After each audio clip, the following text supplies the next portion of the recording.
Vote প্রচার শুরু হয়ে গেল উত্তরবঙ্গে, প্রধানমন্ত্রী আজকে আসছেন, কি বলবেন?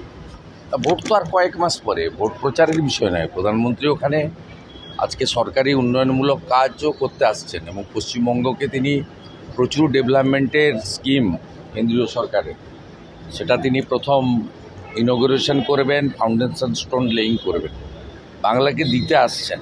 ভোট তো ভোটের সময় হবে। অপারেশন সিঁদুরের পর প্রথম বঙ্গ সফর প্রধানমন্ত্রীর এবং চিকেন স্নেক সংলগ্ন আলিপুরদুয়ারকেই বেছে নিলেন তিনি। কি বার্তা দেন সেদিকে তো নজর থাকবে। না, সিকিমেও প্রোগ্রাম আছে, সিকিমেও প্রোগ্রাম আছে, এখানেও আছে, আবার পাটনাতেও আছে। তো সবটা মিলে অপারেশন সিঁদুরের পর প্রথম বঙ্গ সফর কিভাবে?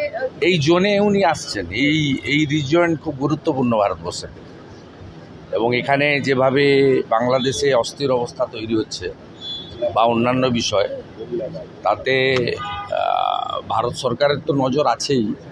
তো আমরা আশাবাদী প্রধানমন্ত্রীর মুখ থেকে আমরা খুব বলিষ্ঠ কিছু বার্তা পাবো, যা দেশের পক্ষে তো যথেষ্ট এবং পশ্চিমবঙ্গের ক্ষেত্রেও গুরুত্বপূর্ণ। উদয়ন গুহ বলছেন সিঁদুর আমি ওর সম্পর্কে উত্তর দেবো। আর দিলীপ ঘোষ যে নিজের বাবাকে চোর বলে তার সম্পর্কে উত্তর দিতে রুচিতে বাঁধে, এই সকালবেলা এইসব আজে বাজে লোকের নাম করবেন না।